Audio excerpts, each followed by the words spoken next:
My whole life, my parents bent over backward for my brother while expecting me to pick up the slack. When I finally landed my dream job, they told me to throw it all away to help him get back on his feet. So I did the only logical thing. I flipped the script, dropped a truth bomb at Thanksgiving, and let their perfect little illusion go up in flames. Let's start from the beginning. I should have known from day one that my role in this family was to be supporting character in the great and glorious life of Ryan. Ryan, my older brother, my parents' pride and joy, could do no wrong. If Ryan forgot to do his homework, the teacher was too strict. If I got a 98% instead of 100%, I was slipping and needed to work harder. If Ryan crashed his first car, boys will be boys. If I scratched the coffee table, this is why we can't have nice things. Ryan was the sun, and we were expected to orbit him. But me? I wasn't built for that life. I worked my ass off, got into a great college, paid my way through school with 2 jobs, and landed a dream job straight out of graduation. Not just any job. I'm talking about a career people claw their way up the corporate ladder for years to reach. The kind of job where you see the offer and immediately have to sit down because holy hell, they're actually paying me that much. It was in my field. It was in my dream city. It was everything I worked for. I was on top of the world. Until I called my parents. I was expecting some kind of reaction. I mean, I had just secured the biggest opportunity of my life. I thought I'd get a, wow, congratulations, or a, we're so proud of you. Instead, the moment I finished telling them about my job, my mom sighed. A long, drawn-out, this is about to ruin your day kind of sigh. That's nice, honey, but we need to talk about something important. The second she said it, my stomach dropped. Because I knew that something important was never about me. It was always about Ryan. And bingo, this time was no different. Mom launched into a tragic, guilt-soaked monologue about how Ryan was going through a rough time, how he's struggling and just needs a little help, how family comes first. I let her ramble for a full 2 minutes before cutting her off. Mom, what happened? Cue another sigh. Ryan had a bit of a setback. Translation, Ryan fucked up. Again, I pinched the bridge of my nose. Define setback. And then, with the most breathtaking lack of shame, she laid out the situation. Ryan quit his job on a whim because corporate life just isn't for me. He burned through his savings in 6 months on finding himself. He got evicted because his landlord didn't understand his situation. And now, he was jobless, broke, living at home, and doing absolutely nothing to fix it. So, naturally, my parents decided this was my problem to solve. What do you mean you need my help? I asked, already dreading the answer. Mom hesitated. Dad cleared his throat. Then came the bombshell. Sweetheart, Ryan needs someone to look after him for a little while, just until he gets back on his feet. I blinked. Look after him? Like, give him some money? No, Mom said quickly, as if that was an absurd suggestion. He needs stability, someone to help him through this transition. He needs a place to stay, Dad added. Wait, I said slowly, brain short-circuiting. Are you saying you want me to let Ryan move in with me? Mom let out another long, dramatic sigh. Well, yes, just for a little while. Mom, I'm moving across the country. Exactly, she said, as if I had just solved the problem for her. A new city, a fresh start. It's the perfect opportunity for Ryan to reset his life. I stared at my phone in disbelief. You want me to take my grown-ass brother, who is unemployed and refuses to take responsibility for himself, and let him live with me while I'm starting a high-pressure job in a brand new city where I know no one? Mom's tone turned syrupy sweet. It won't be forever, sweetheart. Just 6 months. Maybe a year. A year. At this point, I was gripping my phone so hard I thought it might snap in half. So let me get this straight, I said, voice dangerously calm. I worked my ass off for years. I landed a dream job. I'm about to start a brand new life. And you want me to throw all of that away to babysit my 27-year-old brother, who refuses to take care of himself? Mom's tone turned icy. You're being incredibly selfish, Dad chimed in, voice laced with disappointment. Family comes first. I took a deep breath. Then I snapped. You know what? You're right. Family does come first. They perked up, thinking I was about to cave. I wasn't. Which is why I think it's about time we discuss how, in this family, Ryan's needs have always come first, while mine have never even been considered. Silence. You expect me to give up my career for him? Why? Because he made bad decisions? Because he refuses to grow up? That's not my responsibility. That's his. More silence. And if you think I'm going to sacrifice everything I've worked for so Ryan can sit on his ass in my apartment playing Xbox all day, you're out of your damn minds. Then, before they could launch into another guilt trip, I dropped the final bomb. But you know what? We can talk about this at Thanksgiving in front of everyone, since family is so important. And then I hung up. Because if they wanted family drama, I was going to give them an entire soap opera.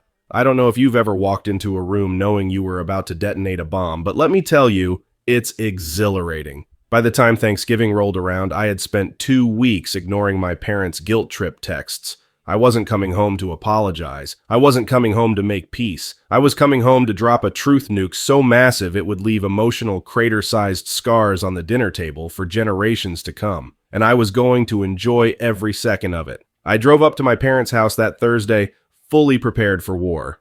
From the moment I stepped inside, I knew they'd been talking about me. Mom greeted me with a fake smile and dead eyes.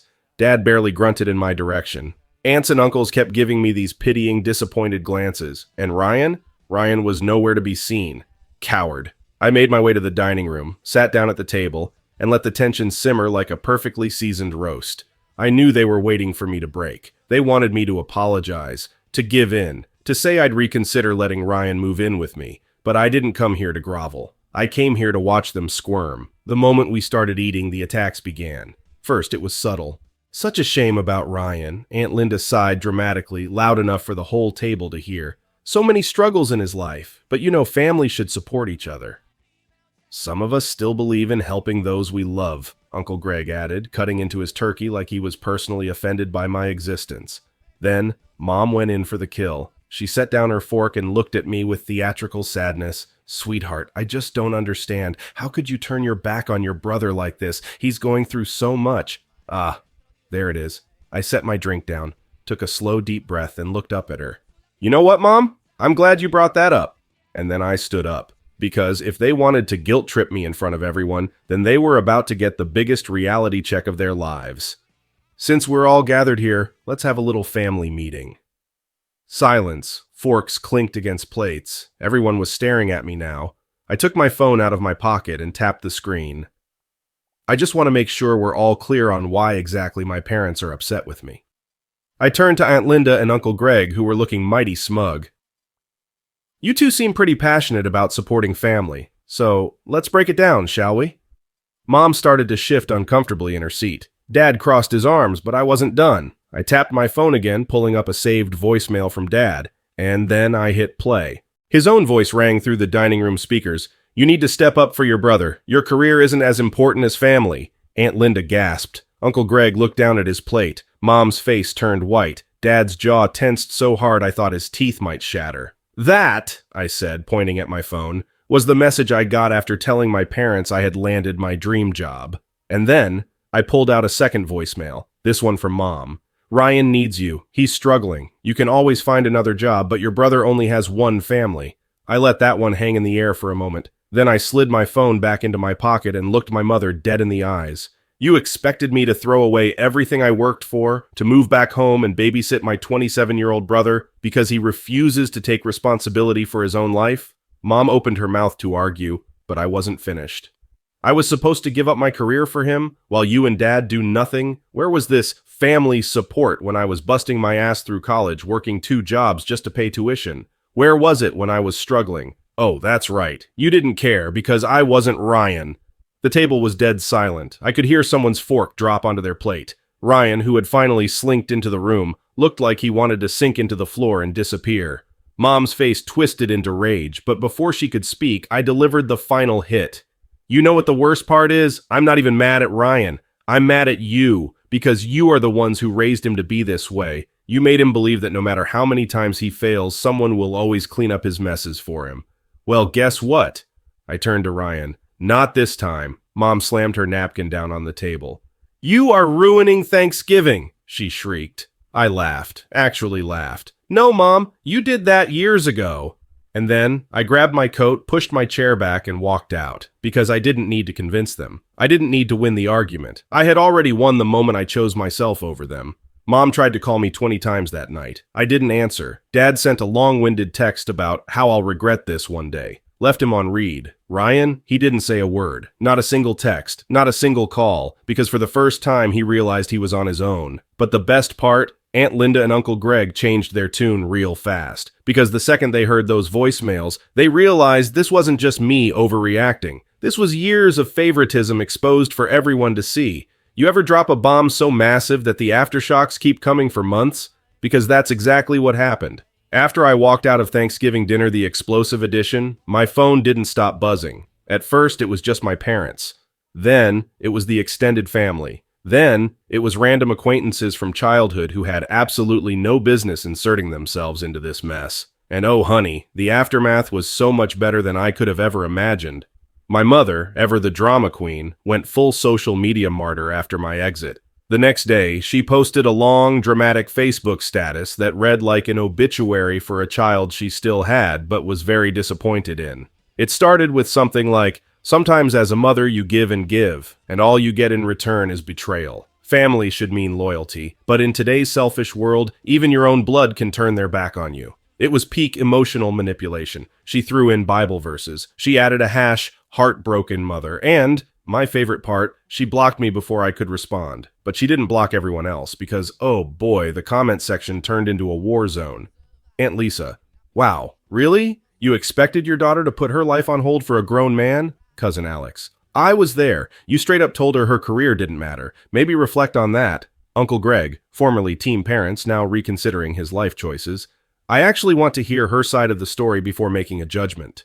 You couldn't pay for entertainment this good. The best part? Mom deleted the post within 24 hours. Why? Because it completely backfired. Instead of getting sympathy, she got called out hard. And for the first time, she couldn't just sweep it under the rug."